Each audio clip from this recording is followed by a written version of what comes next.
അതിനാൽ ഞങ്ങൾ ഞങ്ങളുടെ ക്ലയന്റിനെ കസേരയിൽ സുഖമായി ഇരുത്തി അവന്റെ മനസ്സ് വശീകരിക്കുമ്പോൾ തലമുടിയിൽ തൊടുന്നതിനു മുമ്പ് നിങ്ങൾ നിങ്ങളുടെ കൈകൾ അണുവിമുക്തമാക്കും എന്ന് ഉറപ്പാക്കണം.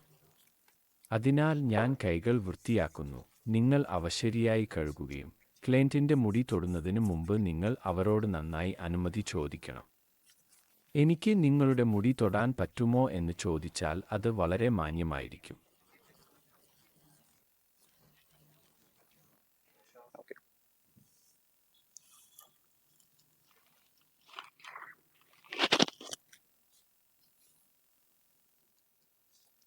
അപ്പോൾ ആദ്യം നമ്മൾ ഇവിടെ മൂസ് ഉപയോഗിക്കുന്നു. ആദ്യം നിങ്ങൾ ഏതെങ്കിലും മൂസ് ഉപയോഗിച്ചാൽ അത് ശരിയായ രീതിയിൽ പാചകം ചെയ്യണം. ഇത് കുലുക്കുക, പിന്നീട് നേരെയാക്കുക. കുപ്പി സൂക്ഷിച്ചാൽ എന്തു ചെയ്യരുത്.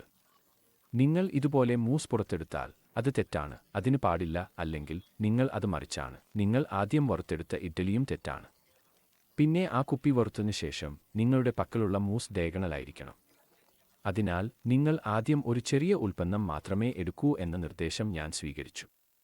കാരണം നിങ്ങൾക്ക് അത് കുപ്പിയിൽ തിരികെ വയ്ക്കാൻ കഴിയില്ല, നിങ്ങളുടെ ഉൽപ്പന്നം പാഴായി പോകും. നിങ്ങൾ ആദ്യം ഒരു ചെറിയ ഉൽപ്പന്നം മാത്രം എടുക്കുക, പിന്നീട് നിങ്ങൾക്ക് കൂടുതൽ എടുക്കാം. അതിനാൽ ഞാൻ ഈ അളവ് എടുത്തത് ഇപ്പോൾ ചീപ്പ് ഉപയോഗിച്ച് പ്രയോഗിക്കും. ഇതിനാൽ നിങ്ങൾക്ക് ഇത് പ്രയോഗിക്കാൻ കഴിയും. നനഞ്ഞ മുടിയിലാണ് മൂസ് ചെയ്യുന്നത്, അതിനാൽ മൂസ് പ്രയോഗിക്കുന്നതിന് മുമ്പ് മുടി അല്പം നനഞ്ഞിരിക്കണം. അതിനാൽ നിങ്ങളുടെ മുടി വരണ്ടതാണെങ്കിൽ നിങ്ങൾക്ക് വീണ്ടും നനയ്ക്കാം.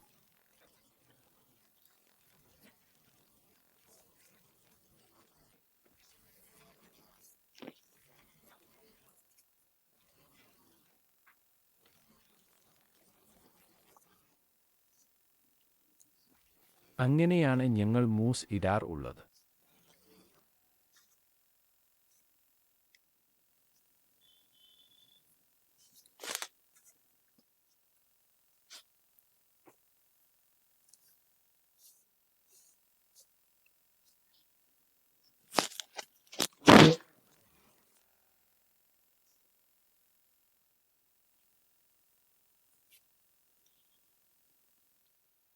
മൗസ് പ്രയോഗിച്ചതിന് ശേഷം ഞങ്ങൾ അത് ഉണക്കും.